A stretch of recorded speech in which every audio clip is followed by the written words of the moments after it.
I went in and observed at Channel 48 up on the mountain that morning, bright and early, and they wanted me to come in and just see where things were, meet everybody, get the lay of the land. It happened on March 24th, 1982, and I had gone home. I was doing one newscast at that time. Very typical night. We were getting ready for the 10 o'clock newscast.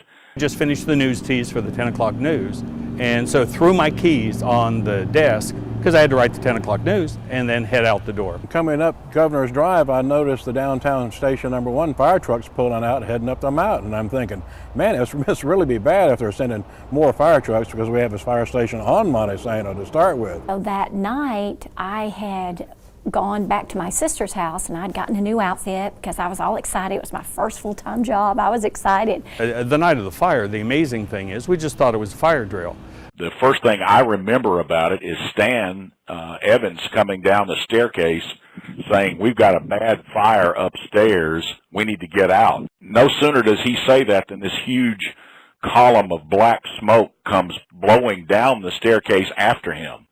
And at that point, everybody realized this is for real. We got to get going and get out. When we came around the corner down by the overlook, you could see that, oh my goodness, the fire is us. I was called at home later on that evening that our station was on fire and burning. I was showing my stuff to my sister Susan, and so she was like, "Julia, have you not seen the news?" And I was like, "No, look at my new shoes, you know, look at my new outfit." And she goes, "Well, 48 burned." And I'm like, "What?"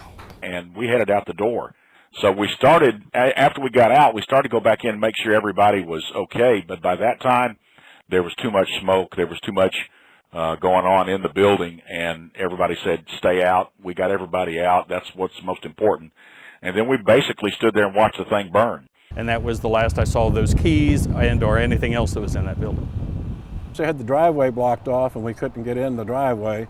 And the fire trucks were already on scene. They were already fighting the fire. Flames were coming out the front door of the station and out the back of the transmitter building. And I came back to the station and did what I could, or all of us did, you know, that all the employees came back and did what they could help, tried to stay out of the way of the firemen and so forth. One of our photographers' cars was still parked near the building, and we managed to get in and get the keys and move the car so it wouldn't get damaged or destroyed in the fire.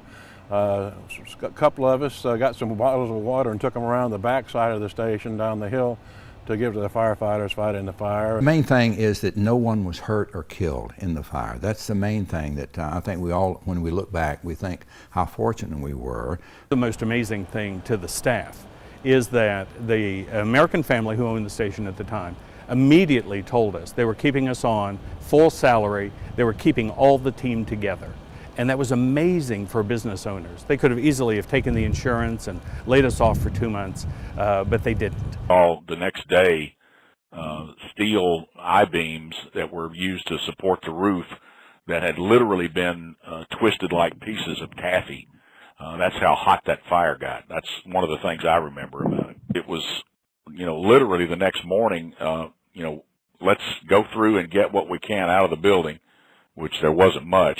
Everything that I had around my area was just totally gone. In a matter of days, they had rented an office down on the courthouse square, and we would put our newscast together there, and then we would come up to the station where we're doing the interview right now at ETV on Montesano, back in the corner over here, and we would do our newscast. Misty and I would come up, we'd drive up, try to get our newscast typed up and ready to go as soon as we could. And then come up and be ready to go for our 6 o'clock newscast. The viewers were amazingly supportive. I remember a gentleman, he knew that we had lost everything. He made all of us wooden name tags for our desks, cut out every letter of everybody's name and gave them to us. I still have mine. The thing that I remember most was inside the studio, the Channel 48 team. I really remember how everybody pulled together. There was nothing that needed to be done that didn't get done by more than one person, and that was a really, really good feeling to be a part of that kind of a perspective, that sort of a team-oriented effort where everybody pulled together and everybody helped everybody get everything done. When we went off the air, 19 and 31 were very, very, very helpful. We sort of suspended the competition, at least for a few weeks. And but once we got back on the air, the competition was on again. Coming back here, what is amazing is how comfortable all of it looks some 35 years later. The scene of Huntsville, it's changed, but I can remember looking out over there. Remember Glenn Bracken doing the weather outside? It is, and the shape of the building. It is, I can see it all in my mind. Now, I used to tell everybody that my future at 48 got off to a blazing start, so